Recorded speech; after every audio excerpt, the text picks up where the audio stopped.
Salut tous, salut les amis. Bon, aujourd'hui, je suis Anas Lajili, technicien spécialisé de l'ENS avec un nouveau thème. Notre thème d'aujourd'hui, c'est l'SQL. L'SQL, comme vous savez, c'est la structure Query Language. C'est un langage de programmation de base de données, comme vous pouvez dire, ou bien de gestion de base de données.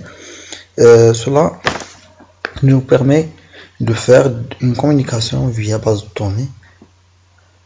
L'avantage SQL, peut être utilisé par plusieurs langues de programmation et parmi ces commandes principales, c'est select pour faire la lecture, insert, alter, update, create, delete, drop, etc.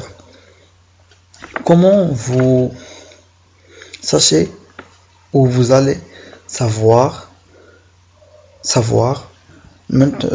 comment utiliser le SQL Server. Maintenant, on va vous faire un petit tutoriel qui va vous faire comprendre comment utiliser. Avant de commencer de travailler sur des logiciels, on va parler de qu'est-ce qu'un SQL Server. Un SQL Server, c'est un SGBD, ça veut dire un système de gestion de base de données spécificitaire et caractères.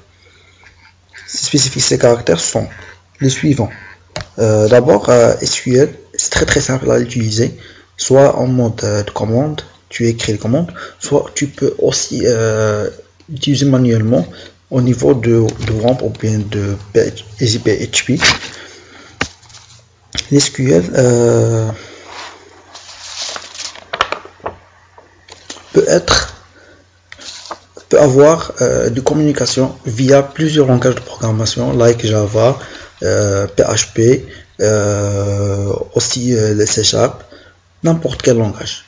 C'est un langage de base de données qui est très simple, utilitaire à n'importe quelle base de données. Maintenant, commençons. Comment on va pouvoir utiliser ce SQL? D'abord, vous devez savoir que le SQL consiste à utiliser deux genres de logiciels très importants. Le premier, c'est le WAMP server. Le deuxième, c'est le EasyPHP. Ce sont les plus connus, ces deux-là. Si vous cherchez au niveau de l'internet, vous allez trouver WAMP server. Voilà la plateforme WAMP server. Vous devez d'abord chercher la format de votre Windows. Est-ce que c'est 64 bits ou bien 32 bits? Cela c'est très simple. Vous écrivez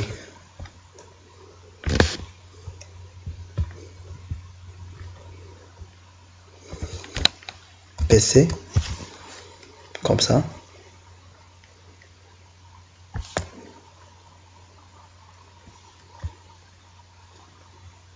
Vous entrez là,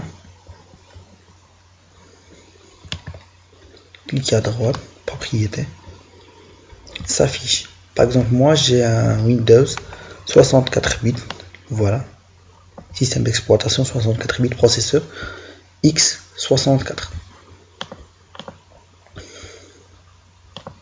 Toi tu peux avoir soit 64 soit 132.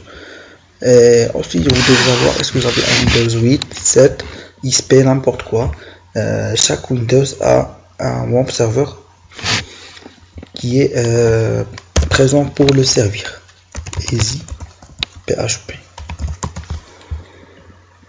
Tout ça c'est trouvé sur Google. Si tu rentres au site de Easy. Mais maintenant tu dois savoir que tu dois télécharger le développement serveur, celui-là. Aussi tu vas trouver une version 32, une version 64, et comme vous remarquez, ces versions là sont utiles pour le Windows 7 et Windows 8, et là c'est pour le Windows XP 7 et 8. Je préfère la version suivante, 14.1 VC 11. C'est très simple et magnifique et plus développé. Et maintenant, on va passer à la pratique. D'abord, comme leçon pratique, Vous devez savoir qu'on va commencer par les créations. Ça veut dire les créations. Doit créer une base de données, puis une table,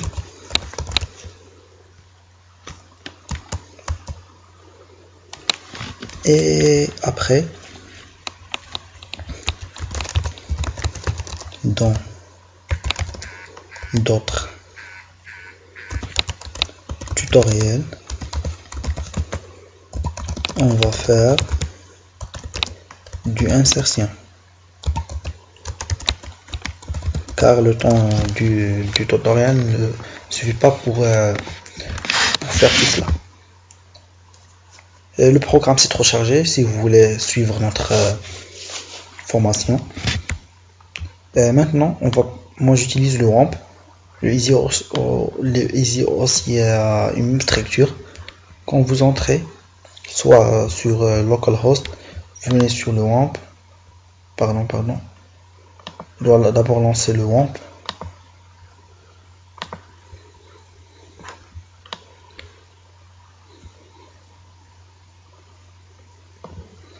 Comme vous voyez, WAMP server doit être lancé, oui. Voilà, il est en vert, ça veut dire qu'il est lancé. Il passe trois phases pour le lancement: le rouge, le jaune et puis le vert. Le vert, c'est serveur online. Vous cliquez à gauche, localhost, vous entrez. Comme vous voyez. Maintenant, on doit partir sur phpMyAdmin. On clique. Et voilà. Maintenant, on doit créer une database. Il y en a plusieurs manières de la création de database. Soit, vous cliquez sur database, il vous donne de cette manière de créer une database. Vous entrez le nom de database, par exemple, test data. Lui, il ne lit pas les espaces.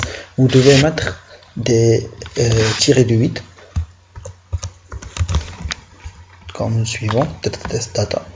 Test data a été créé. Et voilà, test data.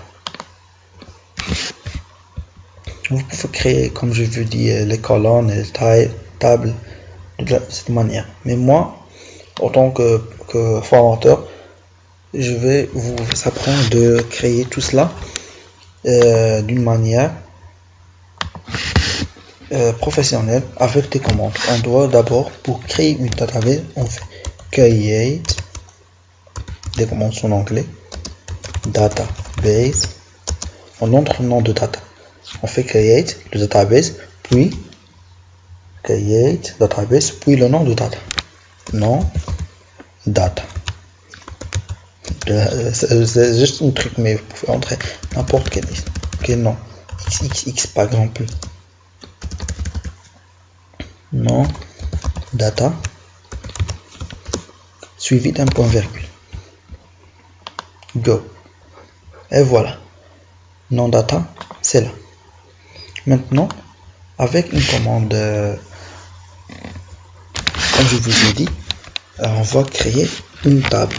Create table, le nom de la table, table 1 par exemple, et on entre les valeurs de la table dans les parenthèses suivantes suivies d'une point virgule. Par exemple, num, on le donne la valeur int, puis nom avec la valeur varchar. Et là, je dois faire une remarque. Au langage SQL, les numéros, on les fait suivi le mot clé int. Ça veut dire integer, ça veut dire des nombres. Et les noms ou bien les phrases, on les fait suivi d'un plus phrase, comme vous remarquez. On les fait suivi de varchar.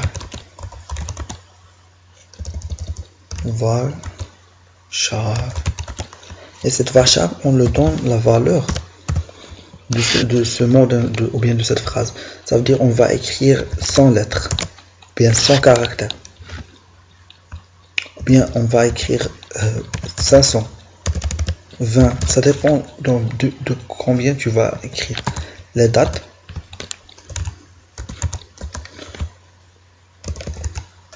on le donne la valeur date. Quand vous voyez,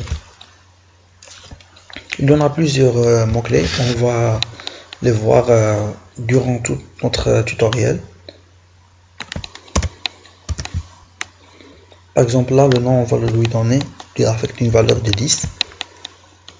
Une autre chose, le numéro, puisque c'est lui qui va incrémenter, ou bien celui qu'on va se baser pour structurer notre base de données, on doit lui donner que celui c'est le primary key, le mot-clé, que n'importe quel langage ou bien n'importe quel outil va le lire. On écrit primary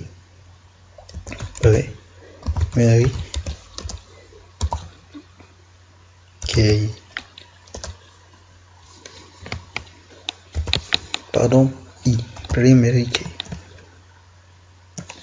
Maintenant, on va essayer. Comme vous remarquez, la table est bien entrée. Et voilà, table 1, dans la base 1, est bien trouvée. Maintenant, nous venons à la fin de notre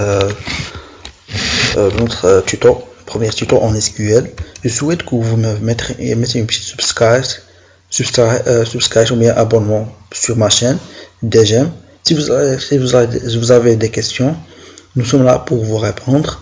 Dans le prochain tuto, on va parler des genres de variables qui sont dans les SQL, les int, les types de ces variables, je veux dire les types de ces variables. En plus, on va tester comment faire une insertion. Et merci. Au revoir à notre prochain tutoriel.